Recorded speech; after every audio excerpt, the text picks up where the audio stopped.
Hey guys, welcome back to my channel. Today I'm answering one of your questions on how to hold your upper body and your arms at the bar, specifically with the arm in second position. I'm going to link a few videos below that I've done in the past on how your hand rests at the bar, an exercise to get your arms into second position, and another video on head positions at the bar.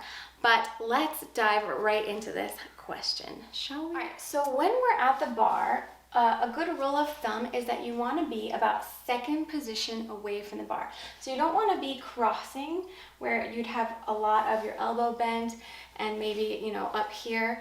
And you don't want to be so far away that it's like you can barely touch it. But a good rule of thumb is to have a second position and then just be able to rest the hand on the bar. I talk more about this on the video where I talk about your hand placement on the bar, but you don't really want to be gripping the bar like this. It's a really bad habit, and we don't want to be depending on the bar too much as it is.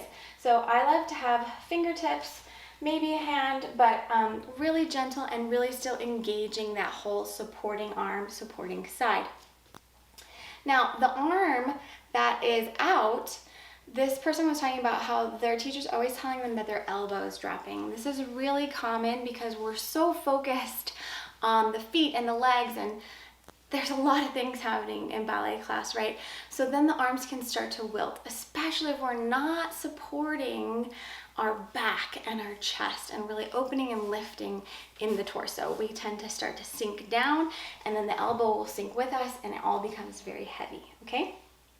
This is why I love this exercise where you're pushing out, right? And then you're pushing to the side, you're letting those elbows come up. When those elbows come up, you should feel an expansion in your chest and in your back, and then the arms can float out from here. Now, different schools of thought will have, different schools of ballet will have different thoughts on the placement of the arm. Some like it a little bit higher, some like it a little bit lower. Either way, just make sure that you're feeling this opening in the collarbones and the chest, through the ribs to the side, through the back to the side, like you have wings, right? So we don't want to be pinching the back together, and we don't want to let it droop either. We're expanding. Almost, if you want to just think about one side, you can put your hand there to feel it, and you're going to press to feel the expansion of that scapula. Pull it out, and then let the arm come out. It should feel really, really wide, really extended, really kind of stretching and expanding. And it's challenging, right? It's not easy to hold your arm in a supported second position. You're working your arms, you're working your chest, you're working your back.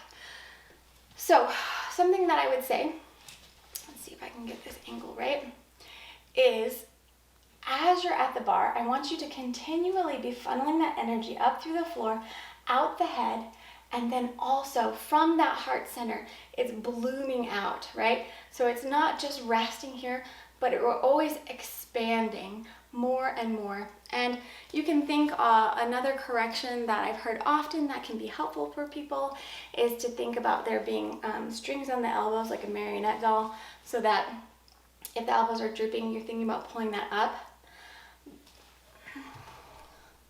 The main thing that I want to get across here is that it's not just about making a specific shape, right? I can go like that and still not feel anything in my chest and my arms. So I really encourage you to go check out this video, this exercise, and really feel that back supported. When you move your back, your arms move with you. They're connected, they're not loose here, right? It's one unit expanding and wrapping around. So I hope that helps. Let me know if you need more clarification, any other questions in the comments below. And then, just out of curiosity, I'd love to know your teacher, your school, do they prefer a lower second position or a higher second position? Neither one is wrong. I don't know if that's the right. Neither one is wrong. They're both right depending on the school, right? It really depends. So just let me know in the comments below, and yeah, like this video if you liked it, subscribe if you'd like to. I'd love to have you. I have a link below to sign up for my email list, and I will see you in the next video.